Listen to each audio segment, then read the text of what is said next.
L'art doit-il forcément s'expliquer? Et les rêves aussi d'ailleurs, doit-on forcément comprendre nos rêves? Les deux questions n'ont rien à voir, je suis bien d'accord avec vous. Sauf quand des cinéastes décident de mêler les deux.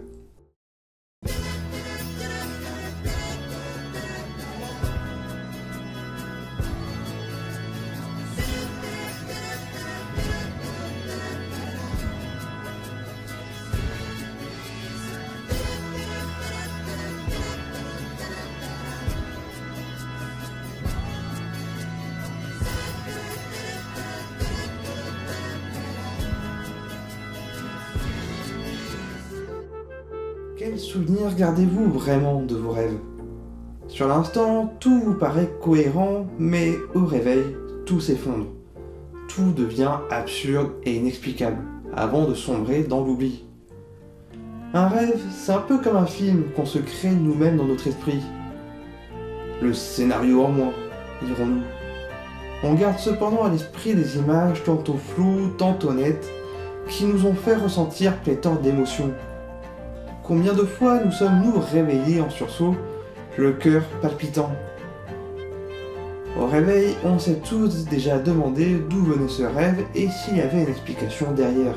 Bon, alors la science des rêves reste encore un peu bancale, encore aujourd'hui, mais le cinéma a su se l'approprier pour tenter de lui donner une explication. Bon nombre de réalisateurs ont eu envie de s'essayer à l'exercice. Parce qu'un rêve et un film, c'est peu ou prou la même chose. L'un comme l'autre est guidé par nos émotions et notre fort intérieur, dans un montage d'images qu'on tente de saisir. Parce que dans un rêve, il n'y a pas vraiment de règles. Pas de règles autres que celles imposées par notre subconscient, et donc difficilement accessibles. Et dans un art aussi cadré que le cinéma, bien bouleverser les règles, ce n'est pas non plus une mince affaire. Le premier exemple qui nous vient en tête, c'est quand même Inception de Christopher Nolan. Le film est brillant par sa mise en scène qui sait que le rêve est l'arme de l'inconscient. Qu'une simple coupe dans l'image nous suffit à y entrer, passer de l'état d'éveil à l'état de sommeil. On voit le personnage s'endormir, puis on entre dans son esprit à coups de filtres rajoutés sur l'image et d'un écho dans le son. Mais il y a d'autres films qui se sont revendiqués comme étant des représentations plus objectives du rêve. Enfin objectives, si on veut. Des films très fortement inspirés du courant surréaliste qui mettaient déjà un point d'honneur à notre subconscient. Et parmi ces films, il y a La femme qui se poudre de Patrick Bokanowski. Ce petit court-métrage très particulier nous présente un pêle-mêle de styles alliant prise de vue réelle et animation. Dans ce court-métrage qui n'a pas vraiment de sens, parce qu'il n'a pas vraiment de scénario non plus, on y voit l'image qui se mêle et ne nous paraît pas vraiment réelle. Le film en devient hypnotique, comme si on entrait à l'intérieur d'un rêve. L'image, le montage, tout le film est confus. Même le titre, La femme qui se poudre, ne fait référence qu'à quelques secondes dans le film. Comme s'il n'était qu'un souvenir qu'on se laissait du film, à l'instar d'un rêve qu'on essaie de se remémorer au réveil. Et c'est exactement ce qu'est le film. Un souvenir confus et cauchemardesque. Pourtant, le film lui-même est bien réel, presque palpable. Bokanowski, le réalisateur, est un artiste touche-à-tout. Il fait du cinéma, de la peinture, de la photo, de l'animation et de la chimie. Rien que ça. Alors, comment a-t-il pu capter un rêve à la caméra?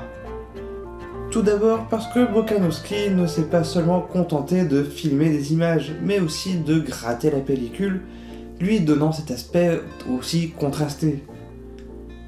À cela se rajoute évidemment le montage très dynamique, mêlant différentes formes d'art. La photo, le dessin, le cinéma. Un rythme et un cadrage qui rend le sujet très flou. La lumière dessine les silhouettes, on capte quelques mouvements, mais le grain, le flou et les transitions donnent à chaque image une force particulière. Et si le film ne cache pas ses influences surréalistes, on ne peut pas non plus nier une certaine forme de superficialité de l'image. Chacune d'elles se contente seulement de nous présenter le sujet. Des individus qui évoluent dans le cadre sans qu'on ne soit vraiment capable de les comprendre ni vraiment de les distinguer. Comme si un voile un peu brumeux nous séparait d'eux. Une forme presque impalpable qu'est le sommeil. Alors, peut-on vraiment comprendre un rêve? Et doit-on vraiment comprendre un film? C'est l'éternelle question qui obsède ceux qui s'intéressent à l'art et à la psychologie. Un rêve, c'est un film très intimiste qui n'appartient qu'à nous-mêmes. Il n'est construit que sur la base de notre subconscient et de notre mémoire. Alors qu'un film, c'est censé parler au plus grand nombre et nous rallier les uns aux autres et nous parler en tant que société. Alors, quand Bokanowski nous propose un film aussi onirique que La femme qui se poudre, que doit-on en penser?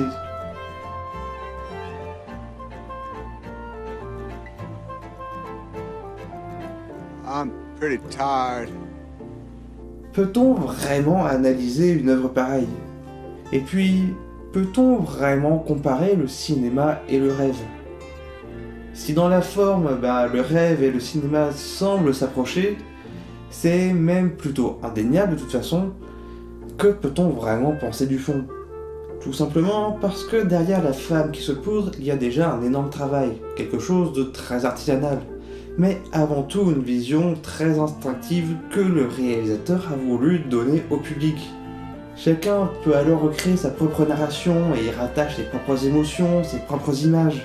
Tout ça, ça me fait un peu penser aux monochromies d'Yves Klein, qui ne sont rien d'autre que des peintures bleues, mais dans lesquelles chacun peut y plonger son regard, comme un face-à-face avec le vide et avec soi-même.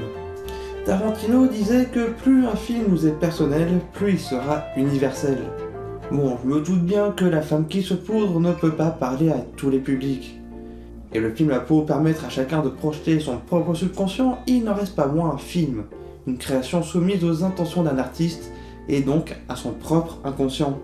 D'un côté comme de l'autre, c'est difficile de présenter un film qui n'a pas d'autre vocation que de ne rien raconter, et espérer que le public y trouve le monde entier. Le rêve est un langage alien, difficilement accessible, et pour le cinéma expérimental, c'est un peu un bac à sable, qui rend les deux très semblables, puisqu'en tout cas le cinéma expérimental vient remettre en question une grammaire que les cinéphiles maîtrisent, pour en créer une toute nouvelle. Il est donc particulièrement difficile pour le public de traduire d'emblée ce nouveau langage.